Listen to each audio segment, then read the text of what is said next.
Welcome to This Is What Democracy Looks Like, the podcast hosted by me, Mary Layton. In this podcast, we explore the good, the bad, and the frankly weird side of different democratic systems around the world. Now, today we're going to be hearing about democracy in India with a father and daughter team of my guests Vidhya and Venkat.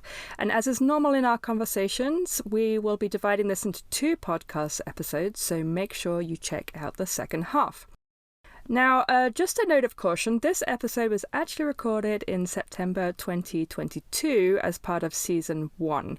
It's taken me a while to publish for reasons that I'm going to explain in a moment, but if you don't care about any of those reasons and you want to get right into the good stuff, feel free to fast forward over the next 7 minutes or so to the start of the interview. I won't be offended because I'm not there listening to it with you, so I don't know.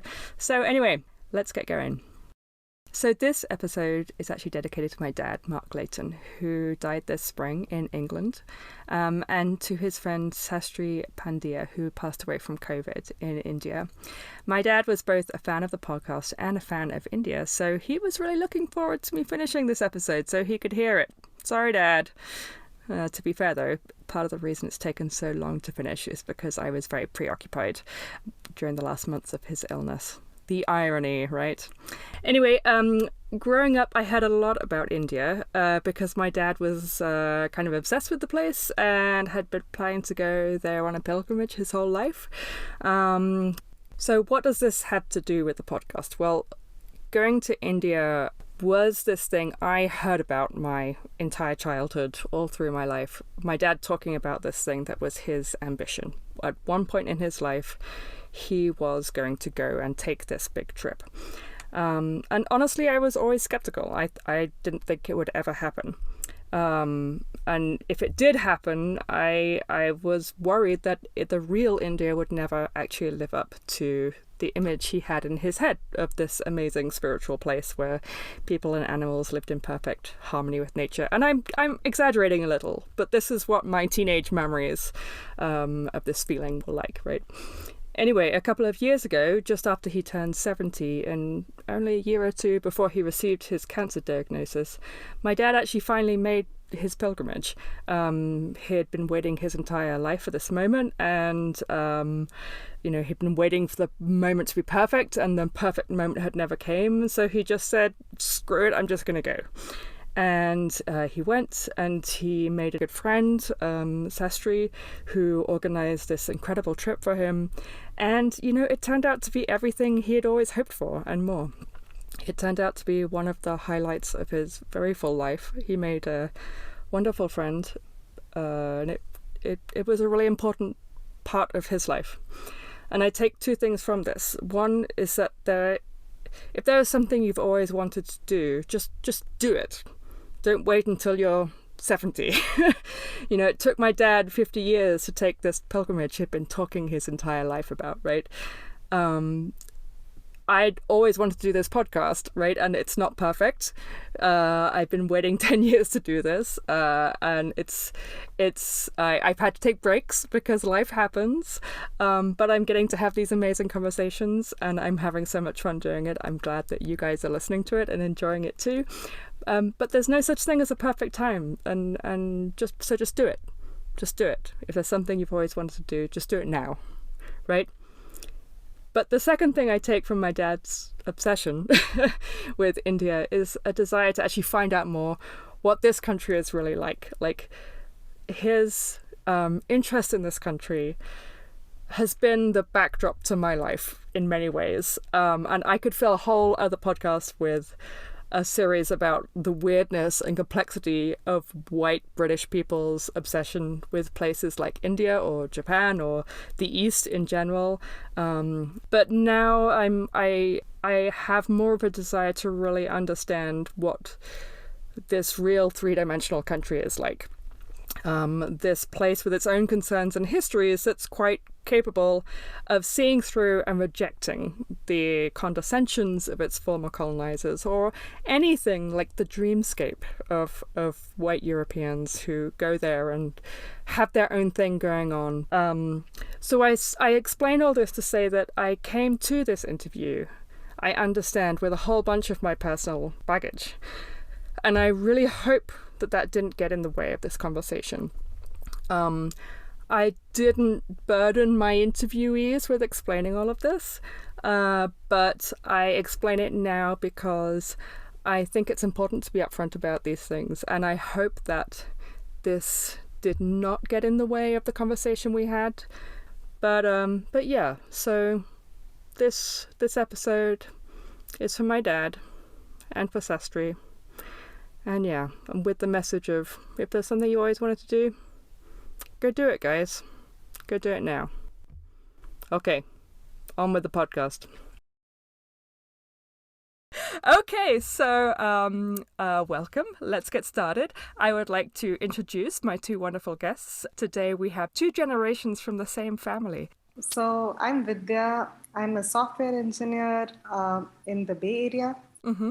I live in San Jose. I'm 33 years old. Mm-hmm. And I'm from the southern part of India. I'm from a city called Chennai in India. Okay, yep. And in India, where you come from is a big deal because it's such a huge country, and there are people from different parts of the country, different states who speak different languages. And I speak Tamil, which is my mother tongue. Yep. So that's it about me. So I've been living here in the Bay Area for the last about 11 years, 10 to 11 years. Ah, right, yeah. Okay, yeah. So I've lived in India for 21 years of my life, and then I moved to the US. I did my master's in the East Coast, and then I found a job in the Bay Area, and I've been here since. Ah, right, okay.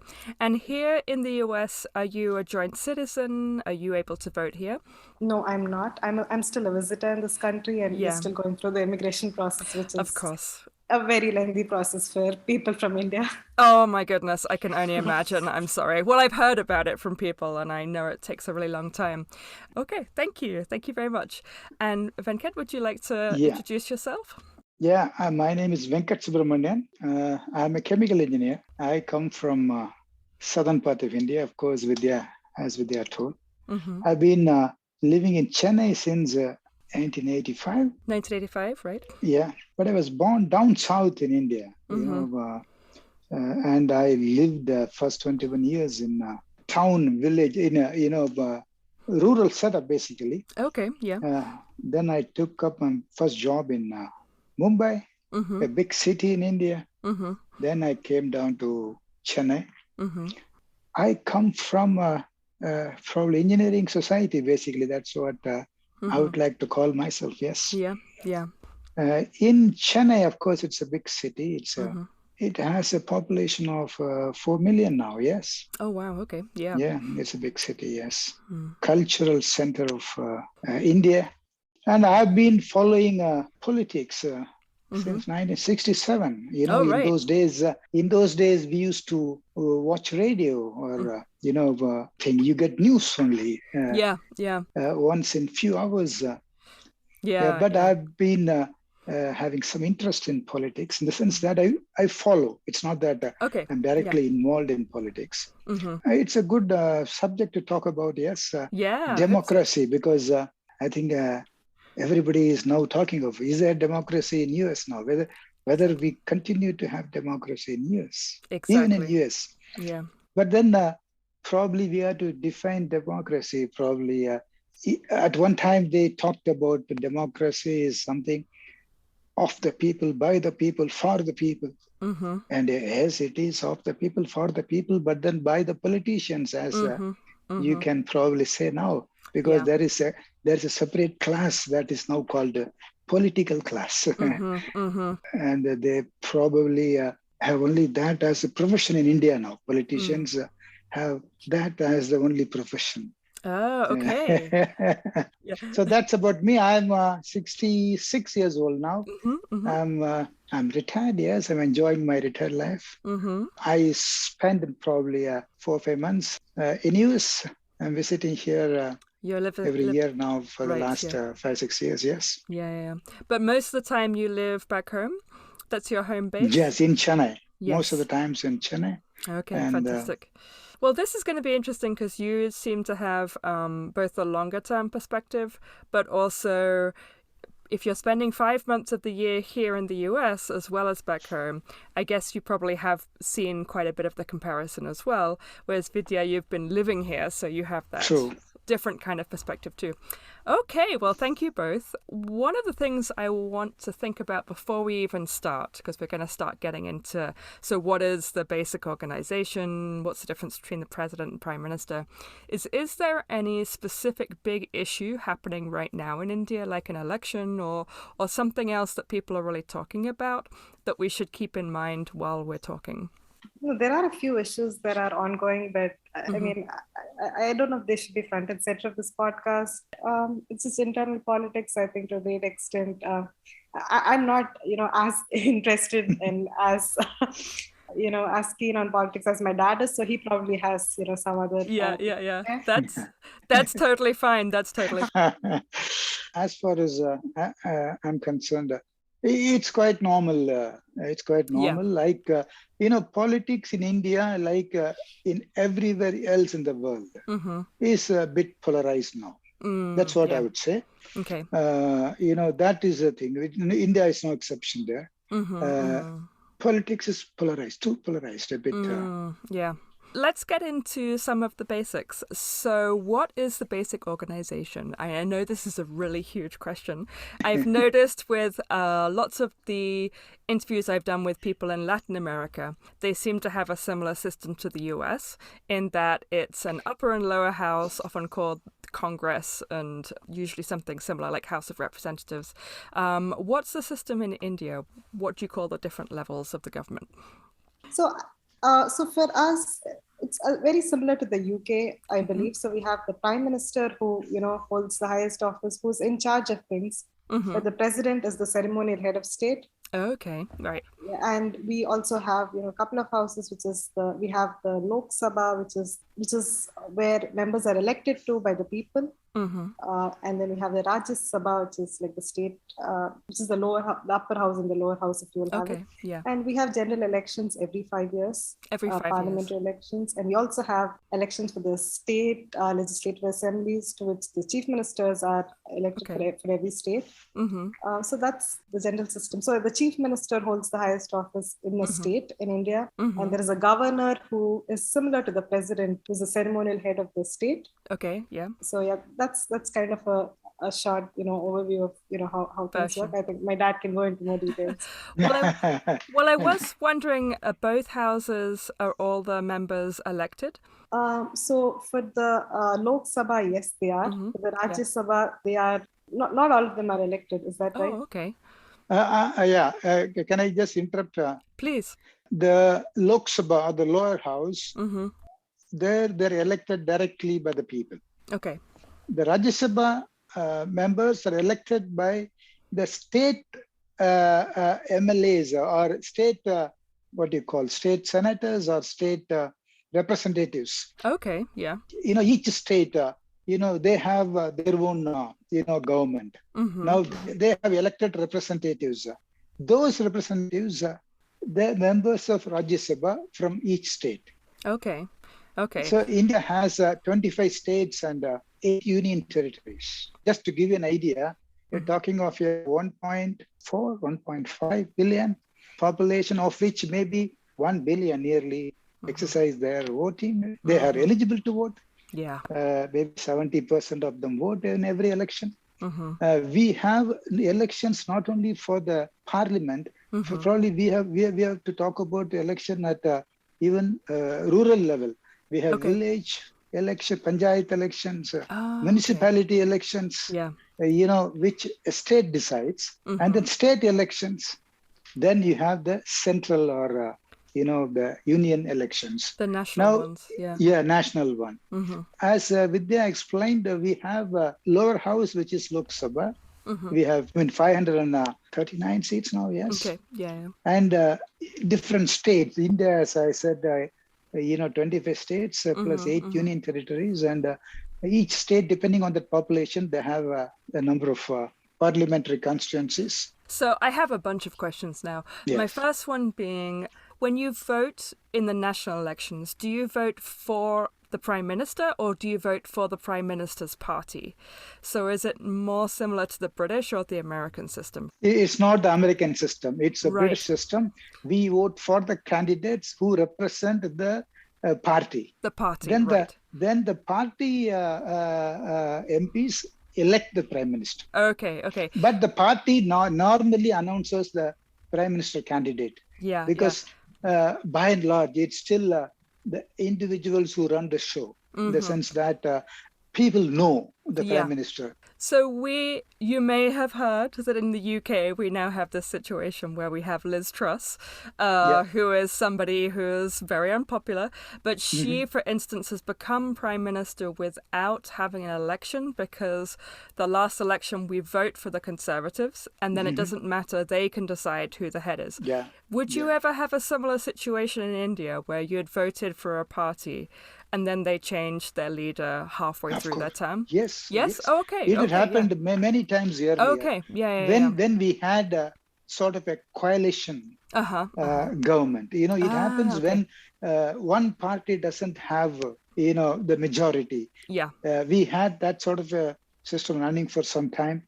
At that time, you have a lot of confusion, Yeah. Then you have the prime ministers changing, yes. Yeah. But now it's a more or less steady, yes. Okay. And I also want to point out, in the recent past, you don't always know who the prime minister is going to be. So, for example, like a couple of general elections back, when the Congress had the majority of votes, we thought Sonia Gandhi, who's the daughter-in-law of Indira Gandhi, we thought she was going to be the prime minister. But then it was decided that Manmohan Singh, an alternate candidate, would be the prime minister.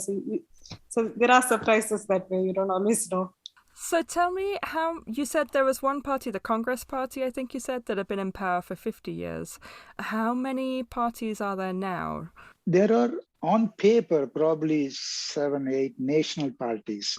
But Congress and BJP now, they are the two strong national parties because they have a good presence in most of the states. Congress in all the states. BJP has more presence in North India than in South India, but it's slowly coming up. So I'm always interested, Vidhya, when I first came to the US, something that I found strange was that there were like these political dynasties, like the Bush Senior, Bush Junior, and then the Clintons and so on. I'm wondering what your perspective is, because it sounds like a similar thing happened in India as well.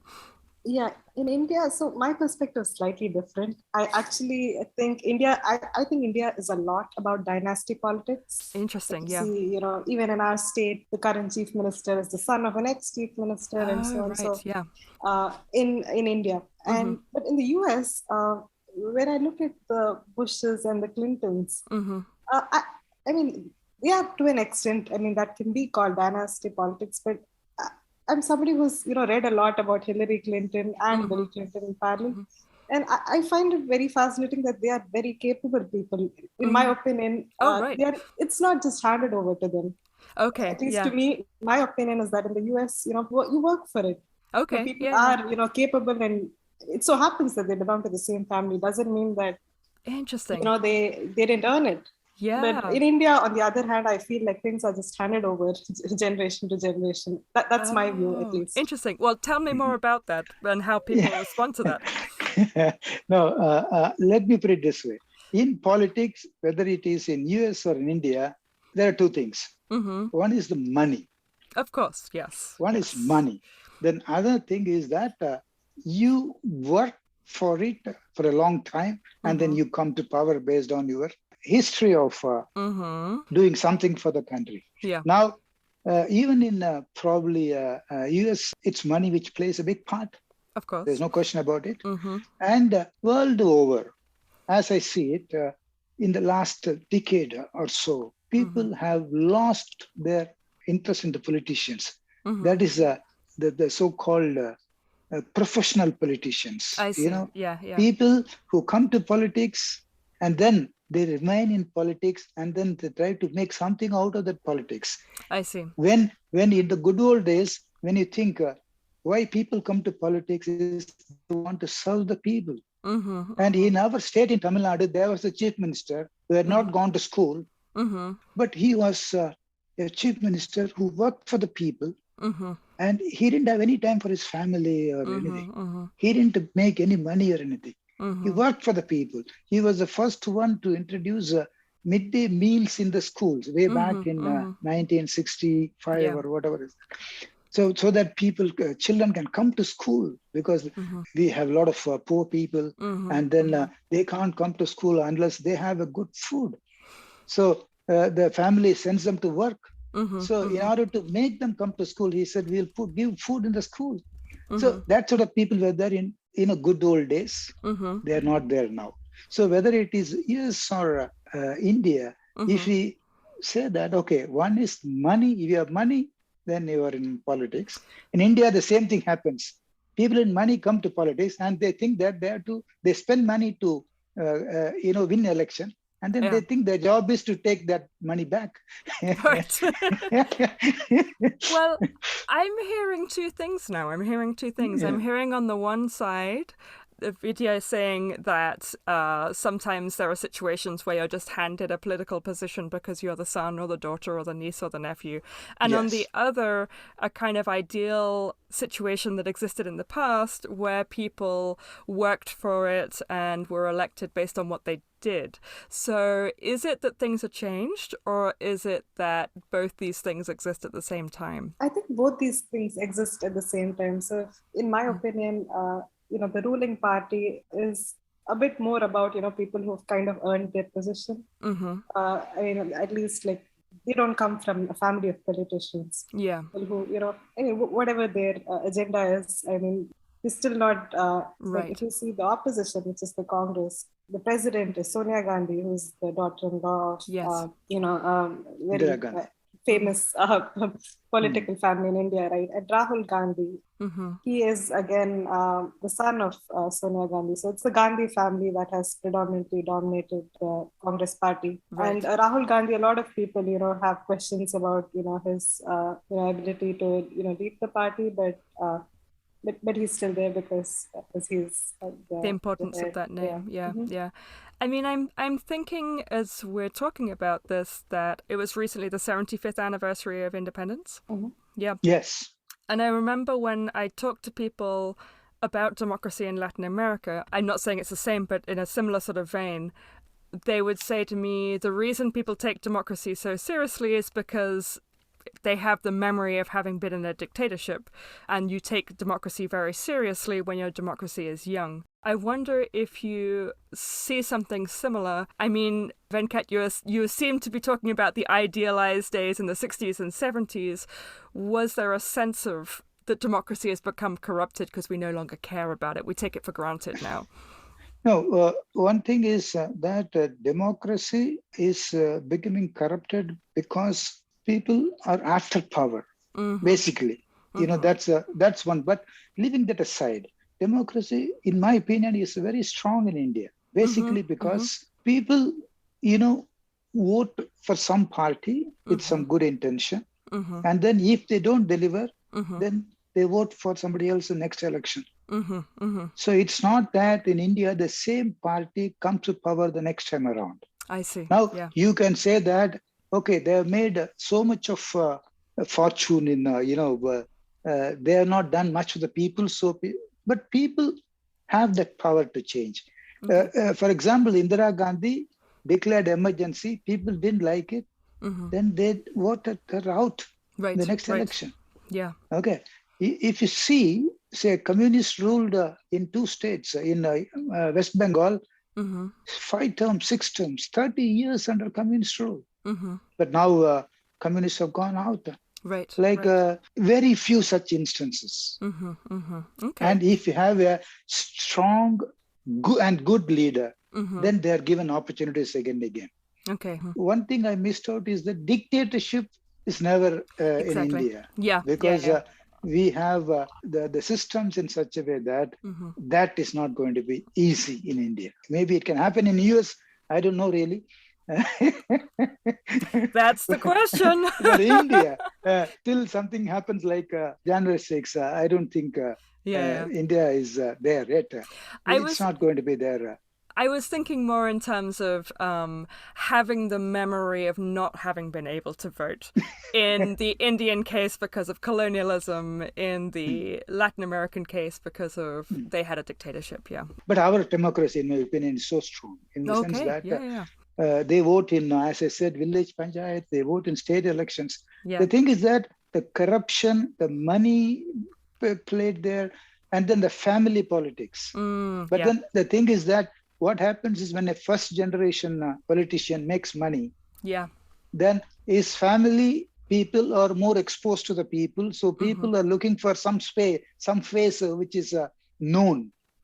I see. Okay, so that family has money and then they have a known face, so they get again elected. That's how it goes. And then, of course, we have various other factors in India, because everybody starts a party if he has some following. And then they try to, form some alliance and then try to see if they can share power. That's how it goes. Because if you share power, if you have power, you can make something. That's a thing. But of late, I understand a lot of youngsters are coming into politics. A lot of people who have worked in professional areas like, administration, like police, administration service, people in government jobs, they resign the jobs and then they come to politics. I see. That's happening in India. But of late also the nationalistic feeling is there. Yes, People want to see India as a superpower. Now they say it is economically, it's in the 5th place, moving ahead of UK now. Definitely democracy is vibrant in India, no question about it.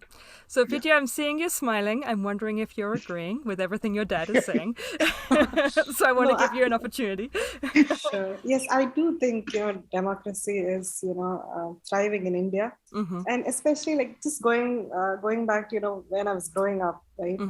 I grew up in India, and we have neighbors where democracy hasn't really done that well, right? You have Pakistan that goes under army dictatorship every now and then. I mean, it doesn't have a strong democracy, and then there is China on the other hand, where it's it's the Communist Party, right? And then you have Afghanistan, which has its share of problems, right? And Sri Lanka is has been under civil war for a very long time. And in that region, we feel like India has done really well despite its neighbors not being in a good shape. And interesting. Yeah. So it's kind of the comparison to everything that's around. It feels like a strong. It's in my opinion. Sorry to interrupt. It's my opinion. It's the nature of the people there. The thing is that people may complain, but they just go about their job. They may think that I have not got this, I have not got that, but it doesn't matter. Somebody is making money. That's okay. As far as I'm concerned, let me go with my life. So, okay, when I get an opportunity to vote, I will vote. That's it. Yeah.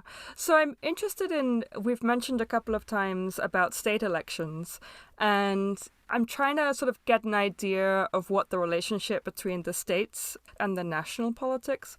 What's that relationship between, like, as a federal system? Is it more like the US, where they're very, very separate and there's this constant battle? Or is it more like I learned about Mexico, where it's much more integrated?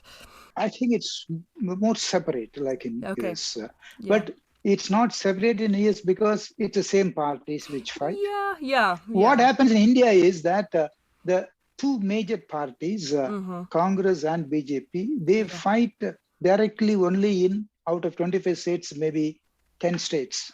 Oh, interesting. Okay, In the remaining states, probably there are other players, the regional players. Players. Now, Congress and the BJP have to form an alliance with one of the regional players and then try to, that's how it is. That makes sense of something I was wondering, because you were talking about both there being lots of parties and coalitions, but also one party having ruled for 50 years and the other one having ruled for 9 years. So it's that in some of the states there are small regional parties and the main two national parties have to form coalitions with them. Exactly. And does that change, or is it that only ever certain states are sort of like involved in that coalition building? What has happened is Congress dominated early so much. There was no other major party for a long, long time. Only when Indira Gandhi lost the election, or she introduced emergency, then, some of the opposition parties, which were so small, they came together to form a coalition. They, in fact, joined together to start a new party. Okay. Yeah. Okay. And they ruled for only a couple of years. And then because they were all different, ideology and things like that, it collapsed. And then Indira Gandhi came back. Okay. Out of that, at that time, that BJP was one in that. The BJP, when they came out, they said, okay, now we will not join. We will try to strengthen our organization. And that's how they went about. Probably in 1980s, they had probably 10 seats in the parliament. And now they have 300 seats. Right. So in 20, 25 years, they grew like, they took the government and they worked for it. Yeah. Because I know in the US there's often a lot of contention between the federal government and the states, the individual states. And I was wondering if that was the case in India as well. Only in US I find that probably a number of times presidents are elected, presidents who don't get popular vote, they get elected as president. Yes. It's an irony in the sense that the majority of the people have voted not for this man, or you can say against this man. Yeah, exactly. There's somebody whom they wanted to become president, but then somebody else becomes president, and the system probably is not all that good. Well, yes, I would agree with you. That means democracy, what we call, is not one. Yeah, exactly. There are different forms of democracy. And then, okay, this has something in it to ensure that all states have equal power or some such thing. But then a democracy, when you say democracy, it's people, overall people, majority of people. Exactly. So the majority thing is not happening in US because they have some sort of a system by which it's a very strange system that no one really understands. Yes. And then nobody wants to talk about it or try to address it. So yes, I mean the 2016 general elections, right? We all know what happened in the US, right? I think a lot of us were looking in disbelief at the results, and because that's when I heard for the first time about electoral college. Me too, right? Yeah, yeah. I hadn't known about that, and it was very surprising. And as my dad points out, does that really mean this is a democracy? Because the majority of the people did not vote for somebody, but it is what the system is here. Yeah. So and going back to what we were talking about in India, right, the relationship between the state and the center. Yes. So just wanted to add that in the last general election, the ruling party actually did not need the coalition to form their government. Oh, okay. They had the majority. They had the mandate of the people all by themselves. But interestingly, the state that we come from, the state of Tamil Nadu. The ruling BJP, which is the ruling party of India, has never had a stronghold there. Oh, interesting. They've never had a strong presence there. So it's just a party in the state that dominates. So in that sense, I found the two to be fairly disconnected. Because I've closely followed the politics of my state only, and I haven't spent a lot of time looking at what's happening in other states. So I've always looked at them as fairly disconnected. Whereas in the US, because the parties are the same, right? You just have those two parties. I feel it's a lot more connected there. My observation towards that is that when the BJP doesn't win seats from Tamil Nadu, still when they formed the government, they had probably 2-3 ministers from Tamil Nadu. Sure. You want to give representation to the areas where they have not voted for the ruling party, but looking at future, okay, if we make some people ministers from that area, maybe that will influence the people to vote for that ruling party next time. Yeah, that also suggests to me that you can be a voter and your focus can really be on your own state. And there's enough power within the state to make decisions about your life that, in a sense, you can almost ignore some of the federal stuff, which suggests that the state level has a big influence on what happens in your life and the kind of things that can get done, as opposed to it just being a symbolic kind of boundary. Does that, I thinking particularly of what Vidhya said, does that make sense? Yeah. To an extent, yes. Yeah, okay, yeah. So thinking of symbolic things, tell me a little bit about the president and the relationship between the president and the prime minister. So the way you described it before, it reminded me, honestly, of the Queen, whose role is just to sign things and to be there to be the official head, but actually to have no power. Can you tell me a little bit about how you see it? I see it pretty much the same way. The same way? Yeah. Yeah, just a ceremonial head, some kind of a gatekeeper, but I mean, just a figurehead of the state. I don't see the president having any power. Any real power, yeah. I noticed when I was reading that the current president, she was a woman for a start. Yes. And she was a woman from one of the indigenous groups, is that correct? Or tribal groups, I think it was described in English. Yeah. Is that something that does have important symbolic power? Does that have importance? Yes, yeah. It does, yes. Yeah. The thing is, the president, even though the parliament, makes the laws or whatever is that, it has to be signed by the president for it to become a law. Okay. Now, in case, some ruling party, they have absolute majority, they can push certain things, and then opposition are asking so many questions, they don't get enough explanations, and it's not, they want some modification, ruling party, because they have a brutal majority, they vote party-wise, and then they send that thing to the president for signature. The president has a right to send it back to the parliament, and do they to show her concern that, look, you evolve consensus, modify this thing, and then see that everybody accepts something, and then bring it to me. President has the power to do that. But and if she does, do they use that power? Sometimes, not all the times. Okay. Sometimes. Yeah. Sometimes they use. But president has that power. Okay. Yeah. So it exists, yeah. It exists, yes. Some people have done it in the past. Yes. Okay. Okay, we are going to take a break here, but look out for the second half of this conversation, which is going to be coming up in the next episode, the second half of this conversation about India.